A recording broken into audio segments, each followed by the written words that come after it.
भारत चीन संबंधों में पुनर्स्थापना व मधुरता के लिए नए और साहसिक दृष्टिकोण की आवश्यकता के क्रम में आज हम अंतर्राष्ट्रीय संबंध एवं भारत चीन रिश्ते पर चर्चा करेंगे।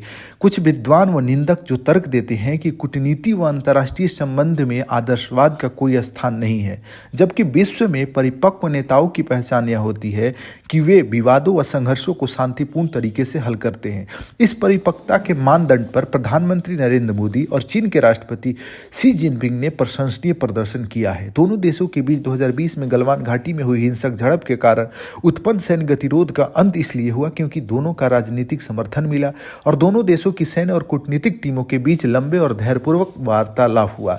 जीवन के किसी क्षेत्र के विवाद में बेहतर संवाद और गौतम बुद्ध द्वारा बताया गया मध्यम मार्ग का सिद्धांत सबसे कारगर रहा है। जटिल विषयों का सटीक, सरल और प्रामाणिक विश्लेषण कर हम आपकी समझ और जीवन को बेहतर करने का प्रयास कर रहे हैं।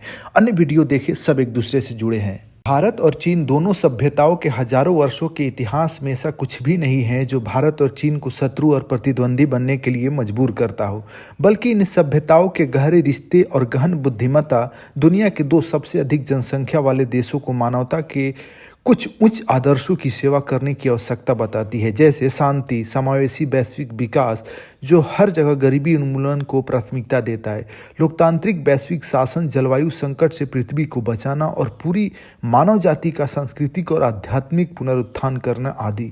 दोनों देशों को अपने ऐतिहासिक व गहरे रिश्तों को निंदक एवं नकारात्मक तत्वों द्वारा हाईजेक होने से बचाना चाहिए, जो कहते हैं कि कूटनीति में आदर्शवाद की कोई जगह नहीं है, बल्कि सकारात्मक, धैर्यपूर्ण वार्तालाप और कूटनीति से बेहतर अर्थव्यवस्था, अपने लोगों के जीवन को बेहतर करने, सहयोग और संबंध को बेहतर और गहरा करने का प्रयास करते रहना चाहिए। चीन को भारत से रिश्ते बेहतर करने हेतु कुछ महत्वपूर्ण प्रयास करने चाहिए, जैसे उसे भारत को विश्वास दिलाना होगा कि चीन भारत के लिए वर्तमान एवं भविष्य में खतरा नहीं है। पाकिस्तान द्वारा प्रायोजित आतंकवाद को चीन विरोध करे, भारत के साथ विश्वास बढ़ाए। एशिया और वैश्विक मंचों पर भारत के उदय को रोकने के बजाय सहयोग करना चाहिए, जैसे संयुक्त राष्ट्र सुरक्षा परिषद में भारत की अस्थायी सदस्यता का समर्थन करे। चीन को भारत का सम्मान एक बहुध्रुवीय एशिया और एक बहुध्रुवीय दुनिया में एक समान ध्रुव के रूप में करना चाहिए, यह जानते हुए कि भारत कभी भी किसी भी देश के सामने अधीनस्थ स्वीकार नहीं करेगा।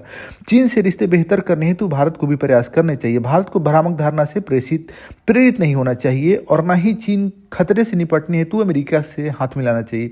भारत को चीन को विश्वास दिलाना होगा कि क्वाड समूह चीन के विरोध में नहीं है। वन चाइना नीति, ताइवान की स्वतंत्रता और तिब्बत जैसे मुद्दे पर भारत को संतुलन और न्यूट्रल दृष्टिकोण रखना चाहिए। पश्चिम की चीन विरोधी कहानियों को भारतीय मीडिया और शैक्षिक जगत द्वारा भारतीय लोगों में चीन के प्रति नकारात्मक विचार पैदा करने से रोकना चाहिए।